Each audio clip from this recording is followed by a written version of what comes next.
Today, I'm gonna answer a question that came in from somebody named J.S. Hill, who watched one of my previous videos and then had a question come up, which is, can you use SFBT on yourself?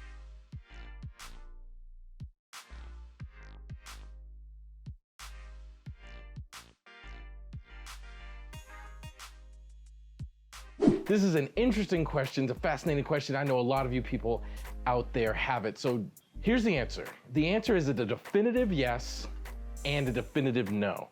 And I'm going to start with the no first, actually. So the reason why you can't use solution-focused brief therapy on yourself is because oftentimes the questions that we ask our clients are slightly out of reach. And your clients have to become uncomfortable. They have to stretch a little to answer them. This is the exact same reason that we need personal trainers, because your personal trainer can set a goal or a task slightly outside of your reach so that you have to become uncomfortable and work very hard to achieve that. Oftentimes our questions in solution-focused brief therapy, the client has to work very hard to reach the question. They have to stretch themselves to be able to reach the new question.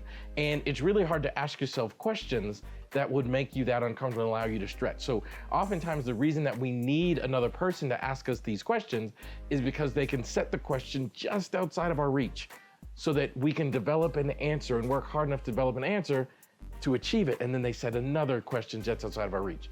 A solution-focused conversation is just that. It's a conversation where there's a back and forth, there's a give and take between the question recipient and the question asker.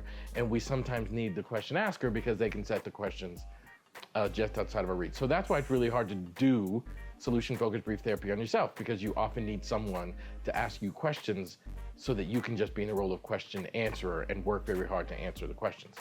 So that's the reason why I say no. Now, the reason why I say yes is because when you do this work, it tends to have an impact on the way you live your life and, quite frankly, the way that you see the world. So when I talk to clients about possibilities and strengths and resources, it kind of helps me be able to see myself in a strength-focused, possibility, optimistic way. It kind of helps me to be able to view myself as someone who can get through anything.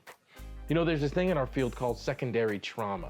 And that is when, as a helping professional, I sit with a client who's experiencing a trauma for long enough that, like, I experience some of the symptoms of trauma as well. Well, I would say that I've experienced secondary resiliency, where I have gone through seeing so many clients for the past 2 decades that I'm actually a stronger person because I've seen people overcome and get through amazingly challenging situations that I can't help but realize everything is overcomable. And if they can do it, I can do it. And I hope people hear me and think, if he can do it, I can do it.